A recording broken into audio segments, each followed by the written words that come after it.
Naxxramas is almost here, and if you're not ready, this raid will absolutely chew you up. Whether you're aiming for 15 out of 15 on the first night, or just hoping to survive the spider wing, this video should have you covered.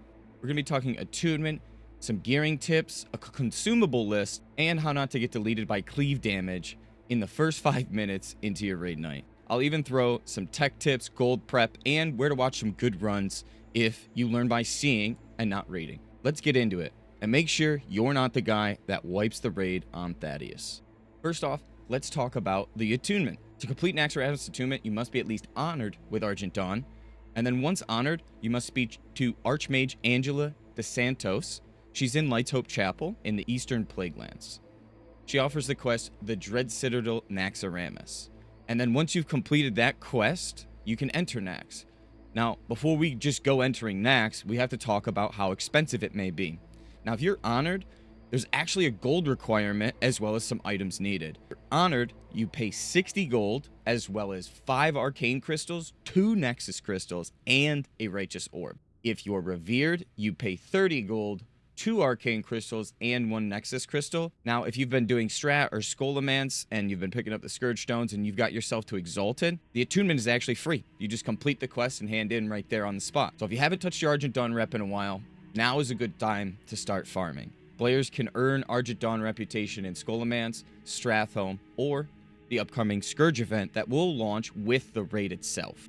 Now, while you're in Strat, grab Stratholme Holy Water. It scales with spell power, and it has a 1-minute cooldown. It's great for casters looking to deal extra damage to those undead packs, and for every melee, it basically replaces your dynamite after the spider wing. There's some other key items that you can pick up as a leather and up wearer. There are a pair of bracers off of the Banshee that have frost resist that could be useful for Saf if you just so happen to wipe and you don't have world buffs going into Saffron. Most likely you won't need frost res going into Saffron with full world buffs, but there's the off chance that you have wiped and the raid needs frost resistance. This is a really good item to slot instead of buying those exceptionally expensive rings on the auction house that are well overpriced at 800 gold plus for 20 frost res. There's other frost resistance item options that I'll put down in the description below, but once Naxx comes out, there will be a quest to get 20 frost res on your helmet and your legs. You can utilize this by putting even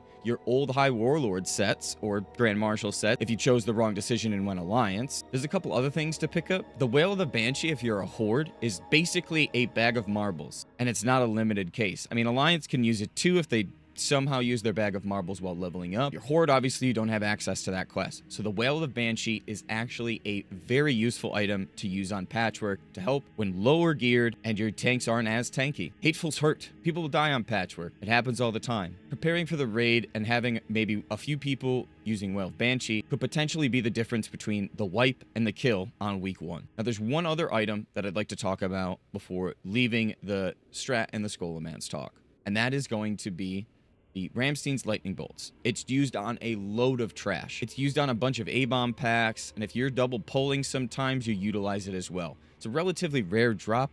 I've only seen it a handful of times myself, but I was lucky enough to win it, so I'm excited to use that. It's more of like a speedrunning item. It can be really useful to swap on for just about any DPS, so look out for that while you're doing your strat runs. It might be useful for you, and it might fit the way you guys pull in Naxx. Something I want to talk about now is how deadly the trash could be. If you thought AQ40 was scary, this place is way scarier. Tanky gear. Wear it. Even if you're not a tank. I'm serious. Trash in Naxx hurts. Military wing is super scary. Abominations, chain cleave, and it hurts. If you pull threat on ghouls, they'll truck you instantly. So warriors, throw on some of that mitigation gear, put on that Helm of Endless Rage, stop wearing SGC, put on 2.5 or Breastplate of Annihilation, or even potentially make sure you have your 2 set from your Grand Marshal or High Warlord. That gives you the stamina. Hopefully you have like the boots and the chest, or chest and something, maybe chest and legs. Utilize tankiness. Stay alive. Play your life. Playing your life means more damage in the end game, because guess what? Dead DPS does no DPS. World Buffless Warrior is one of the worst feelings in Classic WoW. So play your life, wear tankier gear, and I'm going to give you some options in the description as well. Feel free to chuck them down in the comments below. If I don't answer immediately, I'm sure someone else will give you some advice as well. Now, if you've never been to Naxx, or it's been a long time, Naxx is a huge step from earlier raids. Again, bosses are a little bit more complex, and trash wipes can happen just as fast, so watch guides, read strats, or, even better, watch VODs of actually people running the raid. I know Dwarf Lord runs the raid relatively commonly. Kala from OK Booner has a ton of YouTube videos that I'm going to actually put one of them in the description below. There's the Arachnid Quarter. You need to watch out for a noob and for Lena. Plague Wing, Huygens Dance can end 20 lives in 5 seconds, just like that. Vesuvius and the 4 Horsemen are no joke. On week 1, it could be a very scary situation where you just take too many marks because of DPS and wipe. Patchwork slaps, and Thaddeus, just don't mess up the polarity. Saf and KT are serious checks. Don't expect to walk in world buffed with week 1 either. It's a good chance that a good chunk of your raid does die because of simple mistakes. And it happens. We can all learn from them. That's the beautiful thing. Utilize these resources that are available to you. And if you're not raiding on launch night, feel free to stop by my Twitch. We'll be raiding on launch night with Fusion. We've been speedrunning every single phase and doing quite well. We even pulled a couple top 5 worlds. And we'll be going 15 out of 15 on night 1. So I hope to see you there if you're not raiding on launch night. 55 burgers, 55 fries, 55 tacos, 55 pies, 55 cokes, 100 tater tots, 100 pizzas, 100 tenders, 100 meatballs, 100 coffees, 55 wings, 55 shakes, 55 pancakes, 55 pasta, 55 peppers, and 155 taters. Okay, that'll be $680. Okay. Naxx is expensive. You want full consumes and possibly extras for wipes. So start farming your gold now if you haven't. Or work out some guild deals. Ask for help. It's why you're in the guild. Ask guildies to make simple things like potions for you if you have the mats. Sometimes the mats are actually cheaper than the potions themselves. So if you have someone that can make like a greater shadow protection potion or frost protection potions, ask them. They're always there to help.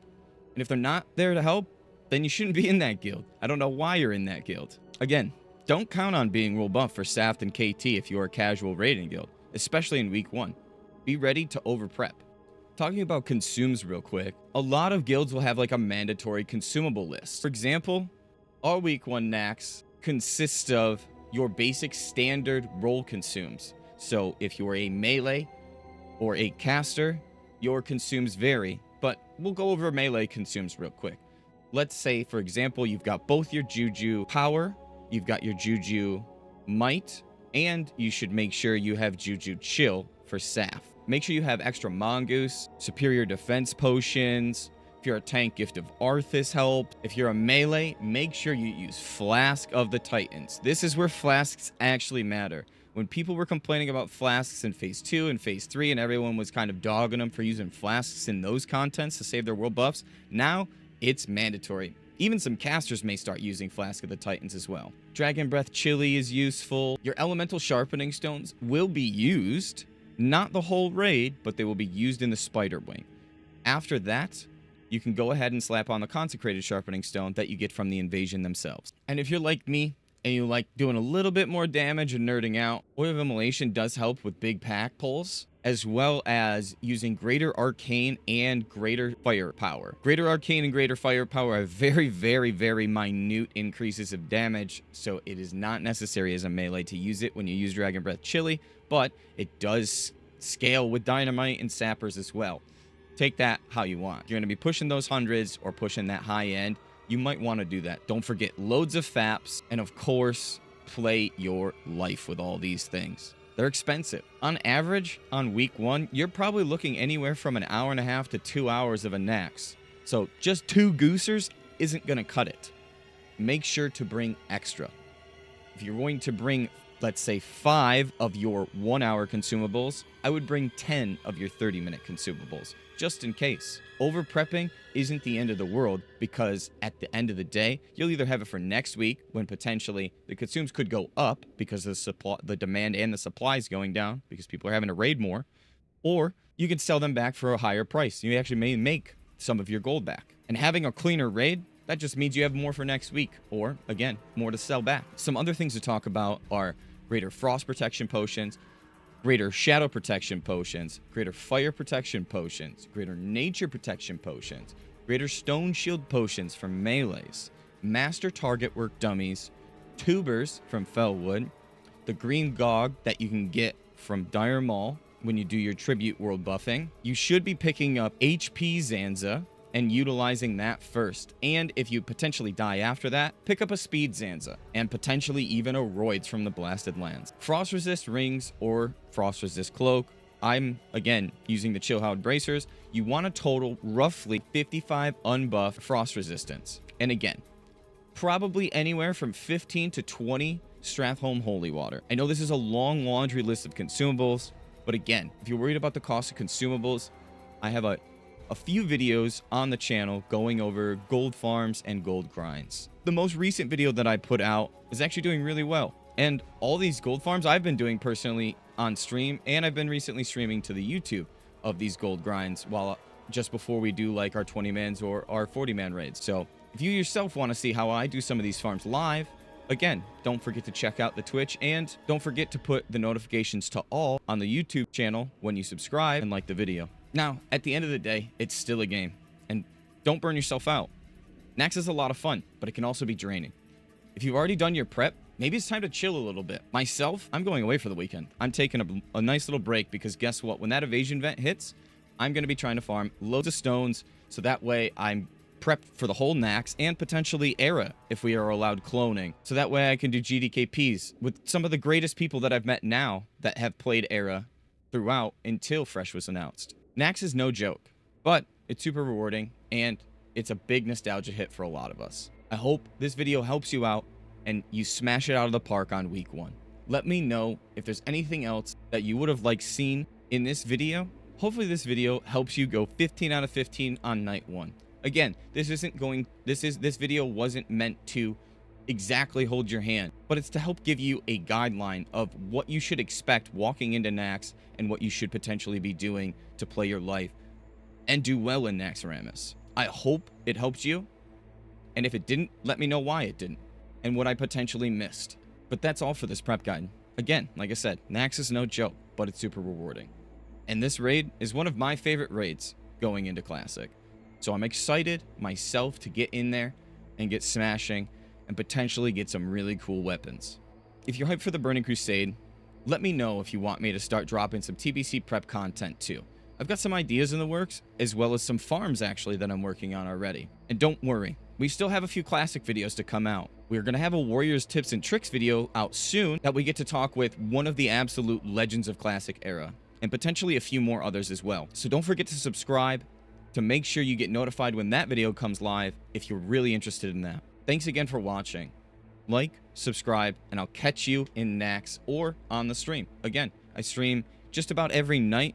I definitely stream every Thursday, and pretty soon we're going to start getting into Sunday and Tuesday night raids. As well as I just finished another 60 Warrior, the 3rd Warrior of Classic. I'm definitely not ranking it again. It's rank 11 this week. It's AV weekend. But I'm going away this weekend, so we can only do it for 2 days. Anyways, good luck, have fun, and remember, don't be the guy that dies to polarity shift, alright?